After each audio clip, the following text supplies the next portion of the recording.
자, 다음 물질의 연소입니다. 물질이 불에 타는 것들을 종류로 한번 구분해 보도록 하겠습니다. 고체인 딱딱한 물질들이 연소하는 것이 다 똑같이 불타는 것처럼 보이겠지만 우리는 이제 위험물 기능사를 준비하는 사람이기 때문에 그 종류를 한번 세부적으로 구분을 해보자면 표면 연소, 분해 연소, 증발 연소, 자기 연소가 있습니다. 표면 연소는 가연물의 표면에서 산소와 반응하여 연소하는 형태고요. 분해 연소는 이것들을 분해를 시키면서 연소하는 것이 분해 연소입니다. 자, 이 두 개가 약간 애매한데 공식적인 방법은 아니지만 구분을 해보자면 표면 연소는 색깔이 불에 타더라도 변하지 않는 것들 표면 연소라고 보시면 되겠고, 분해 연소는 색이 변하면서 불에 타는 거라고 보시면 좋을 것 같습니다. 자, 왜냐하면 목탄이 숯을 얘기하는 거예요. 나무를 한번 태운 거죠. 자, 나무를 한번 태운 숯을 또 태우면 처음의 색깔로 다시 하얗게 돌아오는 그런 것을 볼 수 있습니다.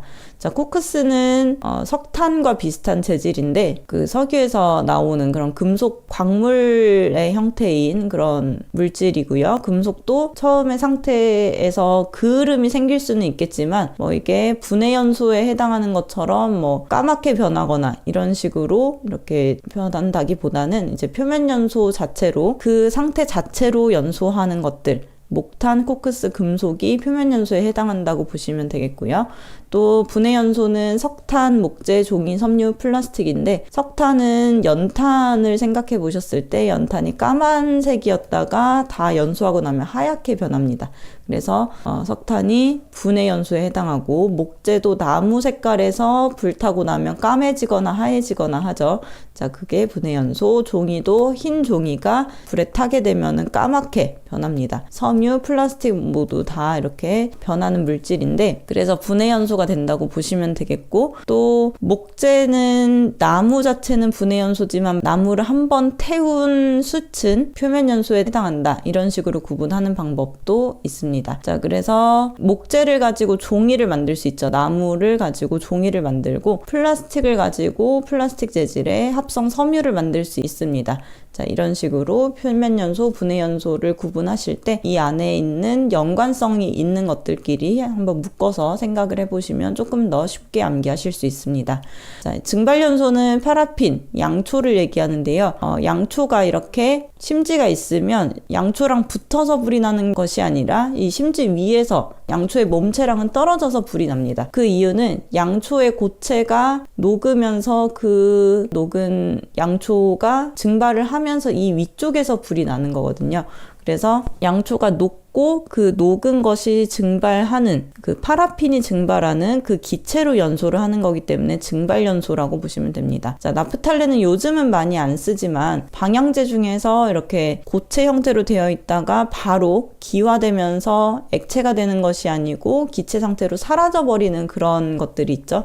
자, 그런 것들의 원조격이라고 보시면 됩니다. 자, 나프탈렌이 고체에서 바로 기체로 되는데 그 기체가 연소를 하기 때문에 증발 연소라고 보는 거고요. 유황도 마찬가지로 덩어리 상태의 이런 돌덩어리 같은 것처럼 보이는데 이것도 연소할 때 증기가 연소를 합니다. 그래서 증발 연소에 해당합니다. 자, 자기 연소는 자기 스스로 연소하는 것이라고 보시면 되는데 오류 위험물 중에서 고체 위험물이 자기 연소에 해당합니다. 자, 오류 위험물은 앞에서도 살짝 설명을 드렸는데 가연물과 산소 공급원이 합쳐진 물질입니다. 자, 그래서 스스로 점화원만 있게 되면은 가연물이 산소를 공급받으면서 연소를 할 수 있어서 자기 연소가 오류 위험물에 해당하고, 고체 연소이기 때문에 그 중에서 고체 위험물들을 구분을 해서 생각하시면 되겠습니다. 자, 연소의 종류와 가연물을 틀리게 연결한 것은 증발 연소, 가솔린, 사류 위험물인데, 자, 여기에 이제 증발 연소에 사류 위험물도 포함이 될 수 있습니다. 자, 사류 위험물은 이제 액체 연소이기는 하지만 증발 연소에 해당할 수 있는 거라서 그냥 같이 지금 설명을 드리자면, 사류 위험물은 기름이죠. 그 기름이 굉장히 불에 잘 탈 수 있는데 그 기름 자체에서 휘발성이 있는, 냄새가 많이 나는 그런 상태로 되는 기체가 불이 타서 더 화재가 확대되는 겁니다. 그래서 가솔린은 휘발유인데 휘발유가 연소하는 그 방식은 휘발유가 증기가 되고 그 증기에서 불이 나기 때문에 증발 연소로 구분을 할 수 있는 거고요.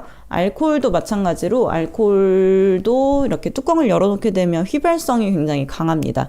그 휘발하는 알코올에서 불이 나는 거기 때문에 증발연소에 해당한다고 보시면 되겠고, 표면연소는 코크스, 목탄이 있는 거 맞습니다.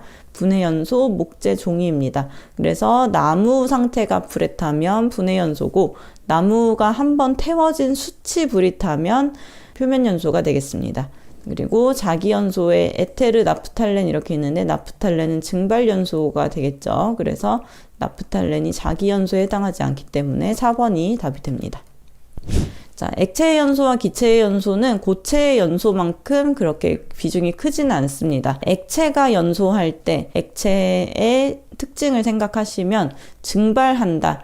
액체가 기체가 되는 것을 증발한다로 표현할 수 있겠죠. 그래서 석유나 알코올 등이 증발연소에 해당하고요. 그리고 액체나 기체 중에서 분무한다는 표현이 쓰일 수 있는 것은 액체입니다.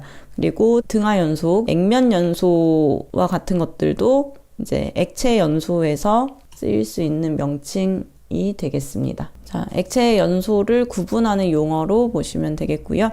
3번의 기체의 연소, 기체가 가지는 특징, 확산하는 겁니다. 자, 디퓨저를 하나 이렇게 열어놓게 되면 디퓨저가 있는 그 부분에서만 냄새가 나는 것이 아니라 그 공간 전체에 냄새가 퍼지게 되죠. 자, 그것이 확산의 한 가지 예가 될 수 있고요. 확산연소, 예혼합연소, 폭발연소, 기체가 공기랑 적절하게 섞이면서 불이 나는 현상들을 표현한 말이라고 보시면 되겠습니다. 자, 인화점, 발화점 연소 범위입니다. 자, 인화점과 발화점을 용어를 구분하는 것은 굉장히 중요한데요. 자, 먼저 인화점이라는 것은 점화원이 있을 때 불이 붙는 온도입니다. 자, 또 다른 정의로는 가연성 물질을 가열할 때 증기가 발생하고 그 증기가 연소 범위의 하한에 도달하는 최저 온도라고도 볼 수 있습니다. 자, 어쨌든 온도와 관련된 용어입니다. 온도에 도달하는데 직접 가열을 해서 불이 나는 온도에 도달하는 것을 인화점이라고 보시면 됩니다. 자, 인화점은 불을 직접 붙이기 때문에 불이 나는 온도가 굉장히 낮은 편입니다. 자, 이렇게 위험물별로 인화점을 쭉 구분을 해두었는데 아래쪽으로 갈수록 이제 인화점이 낮은 것들, 온도계에서 위쪽으로 갈수록 인화점이 높은 것들이라고 보시면 될 것 같아요. 자, 근데 이 위험물들의 인화점을 한 가지씩 다 이렇게 어떤 위험물은 몇 도를 외우는 것이 중요한 게 아니라 어떤 경향성을 가지고 있는지를 보는 게 중요합니다. 자, 인화점은 일단 사류 위험물에서 특히 많이 출제가 됩니다. 자, 사류 위험물은 그 안에 위험물의 품명을 구분할 때 특수인화물, 제1석유류, 알코올류, 2석유류, 3석유류, 4석유류, 동식물유류 순서대로 구분을 하는데, 자, 이렇게 위험물들이 구분이 되는 기준 자체가 인화점입니다. 자, 인화점이 제일 낮으면 특수인화물이고 그 다음 낮으면 1석유류, 그 다음에 2석유류 이런 식으로 나눠지기 때문에 어떤 위험물을 주고 이 위험물의 인화점이 높은 것을 고르시오, 낮은 것을 고르시오 이런 식으로 문제가 출제된다면 이 위험물이 어떤 품명에 들어가는지 구분하는 것만으로도 충분히 풀리게 됩니다. 자, 대부분의 문제는 그렇게 이제 품명을 다르게 해서 이 위험물이 몇 석유류에 해당하는지 어떤 품명을 가지는지를 가지고 구분을 할 수 있지만 그렇지 않은 경우, 같은 품명을 가지는 경우에 인화점을 구분하는 것이 꽤 까다로워지겠죠. 자, 그 중에서도 많이 출제되는 그 같은 품명 내의 인화점은 톨루엔, 벤젠, 아세톤 이런 것들이 있습니다. 그래서 요 세 가지 정도는 인화점을 알고 계시는 게 좋을 것 같고요. 그리고 메틸알코올과 에틸알코올은 이 둘 사이에서 비교하는 인화점으로 나오기 때문에 이것들도 메틸알코올이 더 낮고 에틸알코올이 높다 정도로 알고 계시면 좋겠습니다. 그 다음에 특수인화물 안에서는 특수인화물의 위험물이 이디아산 요 순서대로 위험물이 있는데 인화점 순서대로 나열을 해보자면 인화점이 높은 것이 위로, 낮은 것이 아래로 가도록 나열을 해보자면 이디아산의 순서로 인화점이 나열될 수 있습니다. 자, 그래서 이氧화탄소, 산화프로필렌, 아세트알데히드, 디에틸에테르 이 순서대로 특수인화물 안에서는 인화점이 순서가 이렇게 된다고 보시면 되겠습니다. 자, 인화점이 낮은 것에서 높은 것 순서대로 나열된 것은 이라는 문제에서 아세톤이 영하 18도, 벤젠이 영하 11도, 톨루엔이 4도이기 때문에 아세톤, 벤젠, 톨루엔에 해당하는 4번이 답이 되겠습니다. 자, 같은 품명의 위험물의 인화점을 비교하는 문제에서는 일단 정확하게 그 온도를 다 암기할 수는 없기 때문에 뭐 수용성인지 비수용성인지 그런 것에 따라서 조금 구분을 하는 것이 좋겠고, 웬만한 그 위험물의 경우에는 품명을 가지고 구분할 수 있습니다. 자, 그렇다면 발화점에 대해서는 어떻게 구분할 수 있을까요? 자, 발화점은 점화원이 없을 때 주변의 온도에 의해서 불이 붙는 최저 온도입니다. 아까 인화점은 점화원이 있었어요. 그러면 라이터나 불꽃이나 정전기나 이런 것들이 있는 상태에서 불이 붙는다는 뜻이고, 점화원이 없다는 것은 불을 직접 붙이지는 않아요. 그렇지만 불이 난다는 거죠. 자, 불이 날 때 왜 불이 나느냐? 주변의 온도가 매우 뜨겁기 때문에 불이 납니다. 즉, 일상생활에서는 거의 볼 수 없는 케이스예요. 어느 정도로 온도가 높아야 되느냐? 위험물이 그냥 스스로 불이 붙으려면 이렇게 100도, 200도, 300도, 400도로 갈 만큼 굉장히 높은 온도여야 된다는 뜻입니다. 그래서 발화점은 인화점과 비교도 안 되게 굉장히 높은 온도라고 보시면 되겠습니다. 자, 물질을 공기 중에서 가열할 때 불이 붙거나 폭발을 일으키는 최저 온도가 되겠고, 이 안에서 뭐 발화점을 직접 외우시기보다는 발화점에 대한 문제보다 인화점에 대한 문제가 더 많이 나오기 때문에 인화점은 품명으로 구분할 수 있다라고 말씀을 드렸고, 발화점은 조금 애석하게도 이 발화점이 품명과 그렇게 연관은 없습니다.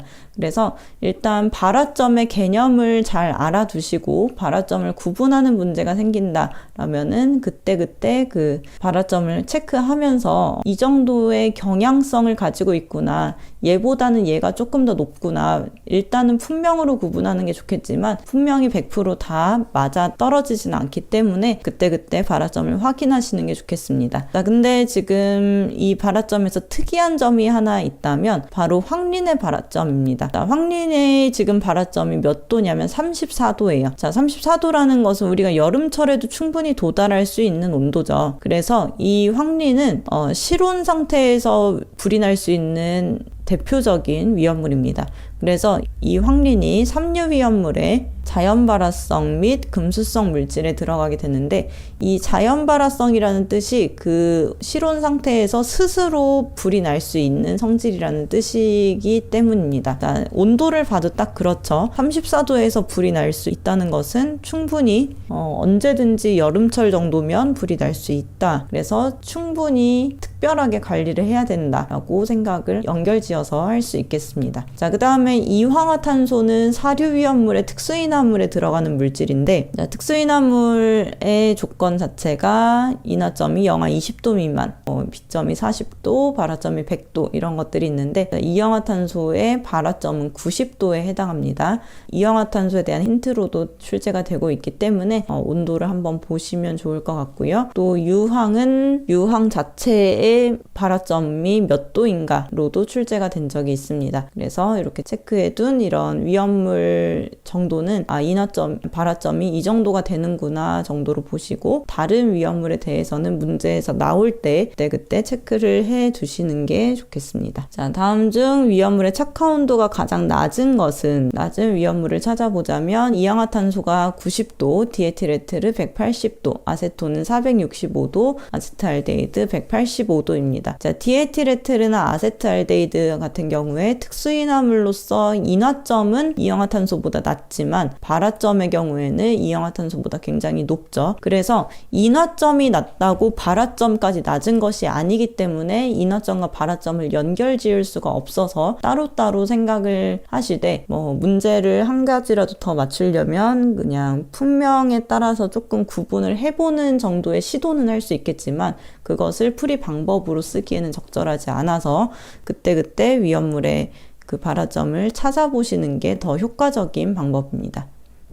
자, 인화점, 발화점에 이어서 연소 범위에 대한 내용을 보자면 불이 붙는 그 농도라고 보시면 될 것 같아요. 가연물과 산소의 농도가 어느 정도가 됐을 때 불이 붙는지를 실험을 통해서 결정을 하는데, 어떤 샘플에는 가연물이 이만큼만 들어있고 어떤 샘플에는 가연물이 거의 대부분을 차지하고, 이런 식으로 했을 때 불을 한 가지씩 다 비율을 산정을 해서 계속 불을 붙여봅니다. 너무 가연물이 적어도 산소가 압도적이어도 불이 붙지 않고요. 너무 가연물만 압도적이어도 불이 붙지 않습니다. 즉 어느 정도의 산소와 가연물의 비율이 적절해야 불이 붙을 수 있다는 뜻이고요. 연소 범위의 하한이 낮을수록 위험하고 상한이 높을수록 위험합니다. 그리고 연소 범위가 넓을수록 위험하게 되는데, 자, 주요 위험물의 연소 범위를 보자면 휘발유는 1.3에서 7.6%, 그리고 아세트알데히드 4.1%에서 57% 이런 식으로 연소 범위를 가지고 있습니다. 자, 이 연소 범위에 대한 내용은 필기보다는 실기에서 조금 더 많이 활용이 될 수 있고요. 이 연소 범위가 이 정도로 된다는 것들은 한번 확인을 해 보실 필요가 있습니다. 산화프로필렌 같은 경우에는 중복이 되는 부분이라서 여기는 지워주셔도 될 것 같고요. 자, 이 연소 범위가 이렇게 된다는 것을 알고 있으면 이걸 가지고 위험도를 구할 수 있습니다.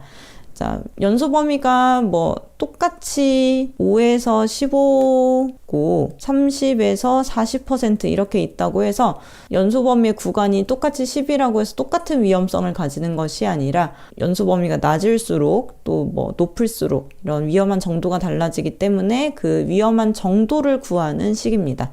이 위험한 정도를 구하는 것을 위험도라고 하고, 식은 로우의 L입니다. 그리고 하이의 H입니다. 그래서 낮은 것분의 높은 것 빼기 낮은 것으로 해서 식을 구하게 됩니다. 예를 들어서 아세톤이 2에서 13이다. 그러면 이것의 위험도를 구하게 되면 낮은 숫자인 2가 밑으로 가고 높은 숫자인 13이 위로 가서 13 빼기 2를 했을 때 나오는 5.5, 이게 위험도가 된다라고 보시면 되겠습니다. 자, 메틸알코올의 위험성으로 옳지 않은 것은 이라는 문제에서 나트륨과 메틸알코올이 반응하면 수소가 발생한다.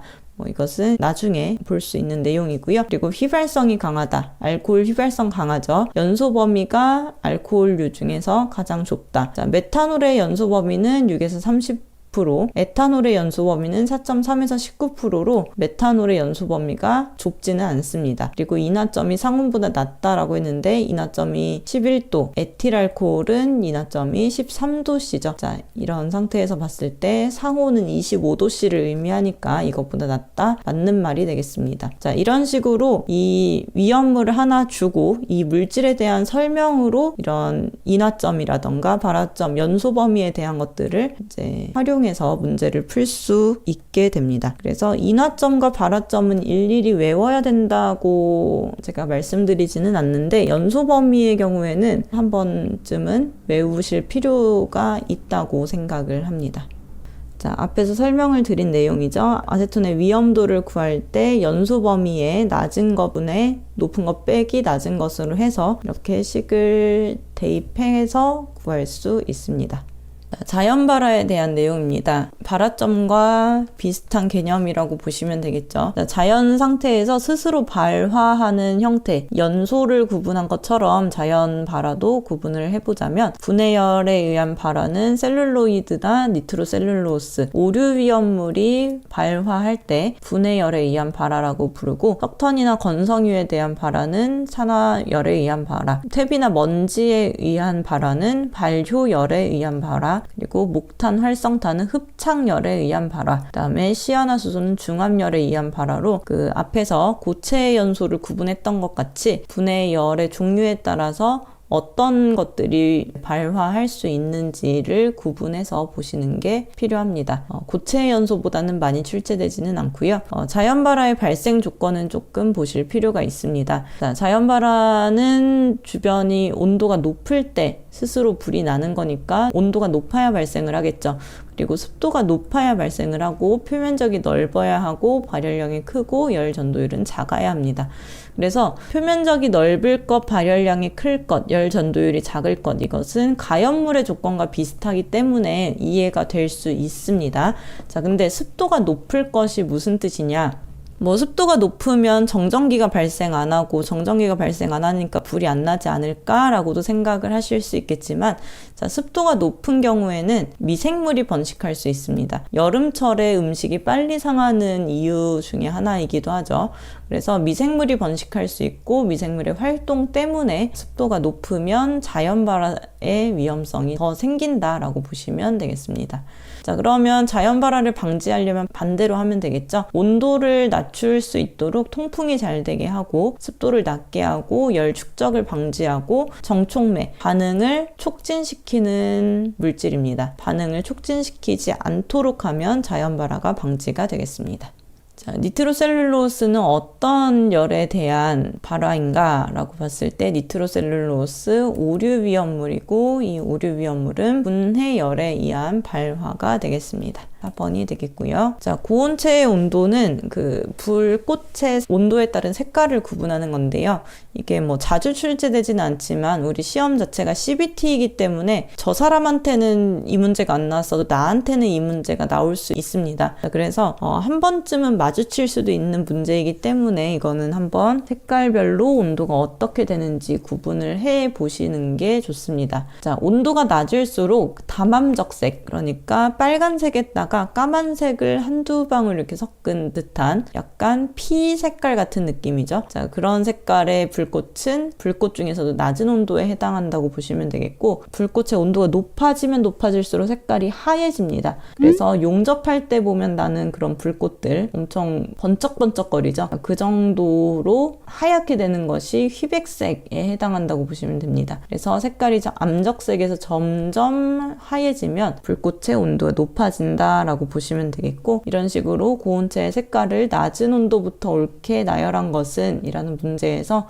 각 불꽃의 색깔을 생각을 해보자면 암적색이 낮은 거니까 암적색부터 백적색까지 하얗게 되는 그 순서대로 이렇게 나열을 해보면 4번이 답이 되겠습니다.